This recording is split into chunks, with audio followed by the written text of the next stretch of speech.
I've got a son, Brenton, who's 13 with autism. Brenton was diagnosed with autism when he was 4 years of age. We'd noticed he had a few speech problems before that. He's now had over 10 years of speech therapy, which has been immeasurable really in helping him adjust to society and his life, or our life that he's trying to fit into our world. And some of the social stories that have worked has been, like when he was younger, he didn't know the behaviour that he needed to have at assembly, so we just had a social story around school assemblies, excursions, things like that. YouTube is fantastic for excursions because they can see, you know, where they're going before they've got there, so they're feeling familiar with it, and that lessens the anxiety. I've noticed a lot as Brenton's gotten older, the anxiety increases, especially now he's starting high school. But if you can show them a place on YouTube where they've already been, I've found that that's been really, really helpful. We use really explicit language with Brenton. You know, things like if you just say to him, pack up time, he doesn't understand that. If you break it down to 2 instructions, like put the truck into the toy box, 2 instructions is enough.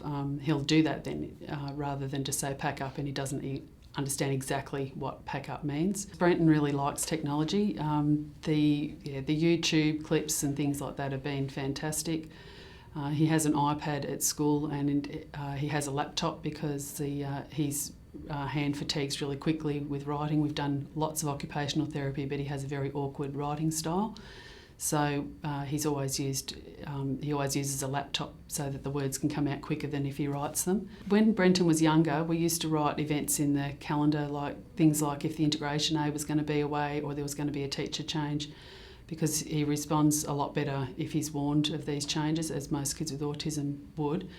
We used to write it in a calendar when he was younger, but now that he's in high school, we just have a Google Calendar and we just use that and put it in his phone at school, so he knows if his integration aide's going to be away or there's going to be a teacher change or if there's an excursion, so he can see that coming up on his phone. So it's been really good because he knows what's coming, he understands what's coming next, and we've always sort of used it, you know, like some sort of a calendar format, so he knows this date that this will happen. So it's been great for him, and definitely lessens the anxiety when he knows what's coming next. Be patient, try.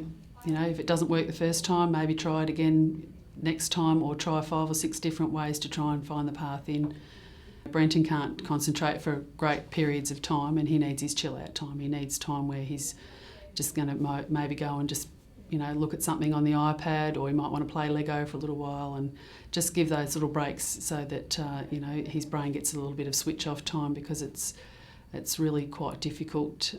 He actually said to me a little while ago that he finds that there's too much stuff to think about. I have to think about doing the right interrupting, and I have to think about putting my hand up, and I have to think about eating slowly and not upsetting the other kids, and then I have to think about my work, and sometimes there's just too much stuff to remember. So the things that we actually take for granted, he has to physically think about those things, so I can understand why they need a chill out time.